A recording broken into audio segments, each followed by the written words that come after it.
내어줄 것은 이름밖에 없느니라. 엄청 귀여워. 왕관의 무게를 견뎌라. 나는 너무 순간 이제 겁이 난 거야.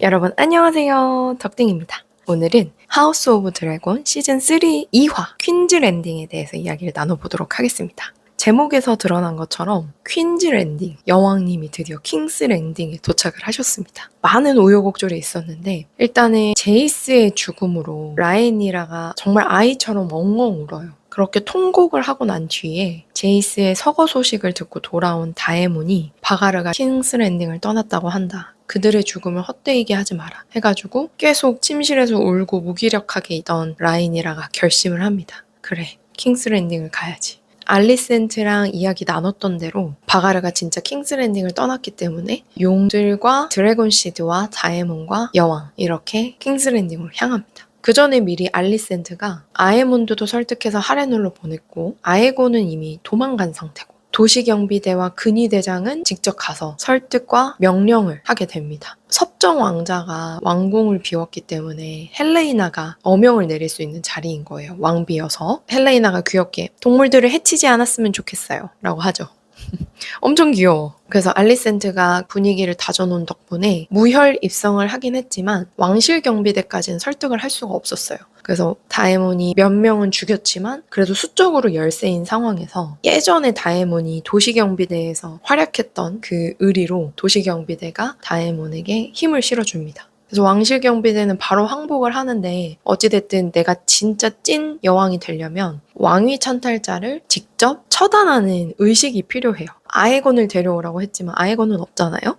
그래서 오루윌 학살을 죽일까 누구를 죽일까 막 하는 와중에 감옥에 가니까 라리스 공이 여왕님이 돌아오면 드리라고 했던 아주 좋은 재물이 있습니다 하면서 갑자기 오토 하이타워를 데리고 옵니다. 오토 하이타워는 아에곤 때문에 핸드직에서 물러나서 올드타운으로 돌아간다고 했었잖아요. 그런데 감옥에 있는 걸로 시즌2에서 나왔단 말이죠. 그래서 그 전의 이야기가 아직 드러난 게 없어서 어떻게 감옥에 갇혔는지를 모르겠는데 결국에 어찌됐든 속내를 알 수 없는 그 라리스공 그 사람이 오토 하이타워를 가둬서 이렇게 라이니라에게 제물로까지 도착하게 됩니다. 라인이라는 검을 한 번도 휘둘러 본 적이 없죠. 그걸 뻔히 알고 있는 오토 하이타워가 여왕을 대놓고 또 무시해요. 어차피 죽을 상황이니까 겁도 없나 봐. 난도질 하지 말고 그냥 다에몬이 죽이라고 하세요. 이렇게 꺼드럭대죠. 근데 다에몬은 여왕에게 본인의 칼을 쥐어주면서 여왕에게 힘을 실어줍니다. 확실히 다에몬이 이번 시즌3 2화에서 엄청나게 리더를 든든하게 하는 듬직한 오른팔 역할을 잘 보여주더라고요. 밑에 말 안 듣는 드래곤 시드들을 다루는 법이나 이렇게 직접 행동해야 될 때 또 나서는 모습이나 아주 멋있었습니다. 이번 편에서는 굉장히 몰입하게 하더라고요. 그래서 어쨌든 라인이라는 오토 하이타워를 단 2번의 칼에 목을 댕강 자르게 됩니다. 맨 처음 탁 내리쳤을 때 오토 하이타워가 으아 이렇게 소리 지르잖아요. 그래서 나는 너무 순간 이제 겁이 난 거야. 왕자의 게임이나 이 드라마는 하도 잔인하다 보니까 목 반만 잘리고 나올까봐 좀 겁이 났었는데 다행 그건 아니고 등에 상처가 난 걸로 나오더라고요. 그리고 그 나쁜 놈 제스퍼 공은 뭐 유언도 남기기 전에 다이몬이 탱강 해버리죠. 그런데 그 현장에 도망가던 알리센트와 헬레이나가 잡혀옵니다. 알리센트 눈으로 본인의 아버지가 참수당한 장면을 보고 말아요. 알리센트는 너무 놀랄 수밖에 없는 게 본인의 아버지가 올드타운에 있다고 생각했거든요. 근데 그렇게 참수당해 있는 걸 보니까 아마 여러 가지 생각이 들고 오해를 할 것 같아요. 그리고 알리센트 입장에서는 또 분노가 차오를 수밖에 없는 계기가 되지 않을까. 그리고 이 모든 일련의 과정들을 라인이라 입장에서 생각을 해보면 여왕의 왕관의 무게를 견뎌라 라는 말이 너무 뼈저리게 와닿을 정도로 참 뭐 하나 쉽지 않아요. 왕관 하나 쓰려고 그 자리를 하나 지키려고 하는 것 때문에 전쟁을 일으켜야 되고 아들들을 잃고 본인 손으로 직접 사람의 목을 베야 되고 사실 여왕 안 했으면 그럴 일이 없었을 수도 있는 건데 주어진 역할이 해내야 되는 그 역할이 뭔지 어찌됐든 이번 화를 계기로 라인이라 여왕이 정말 성장했다라고 볼 수도 있을 것 같고 어느 관점에서는 피맛을 봤다 흑화하는 거 아니냐 이런 느낌도 있긴 하던데 그래도 지금까지 보여진 라인이라의 심성이면은 막 미친왕처럼 행동하진 않지 않을까요? 라인이라가 오토 하이타워 목 내려칠 때 이렇게 목을 슬쩍 보잖아요.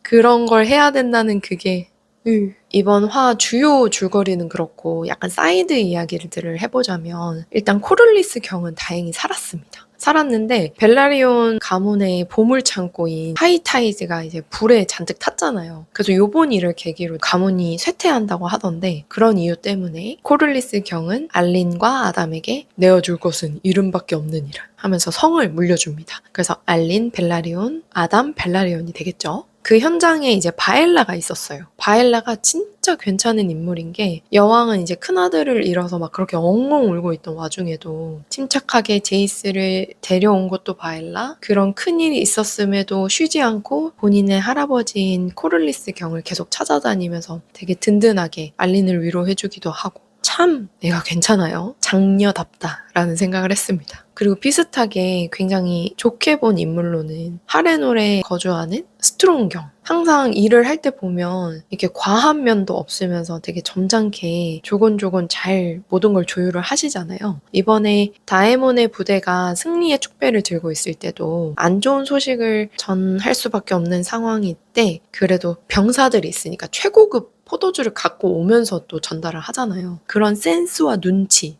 이 사람이 오래 살아남은 이유가 있다라고 생각을 했는데 이번에 바가르를 타고 온 아에몬드가 다 무자비하게 살해해버렸잖아요. 그래서 이 스트롱경이랑도 이야기를 충분히 나누지 않은 채 바로 행동을 먼저 보여주게 됨으로써 스트롱경이 이번에 마지막 출연이 되어버렸습니다. 너무 아쉬웠어요. 아에몬드도 진짜 웃긴 게 바가를 우와 해가지고 성 차지하고 그리고 이번에 아에몬드가 너무 감정이 앞섰어. 알리센트가 아에몬드 너는 꼭 살아야 돼. 하레놀로 가서 하레놀을 차지해. 이렇게 하니까 기세등등해서 바가를 타고 왕왕 날아가잖아요. 병사들을 기다렸다 같이 성을 쳤어야 되는데 혼자 냅다 들어갑니다. 바가르가 와 처리해주고 본인이 샥샥샥샥 잘 처리했어요. 그런데 되게 방심해 있을 때 뒤에서 칼 맞아가지고 너무 쉽게 쓰러진 느낌이 없지 않아 있습니다. 하레놀에서 그렇게 알리스를 만나게 되죠. 아에몬드를 아마 치료를 당연히 해줄 것 같고 하레놀 성을 갖고 싶은 알리스는 다에몬에게 한번 요청을 했는데 너무 칼같이 거절당해서 화가 났었잖아요. 믿을 곳은 아에몬드밖에 없습니다. 아마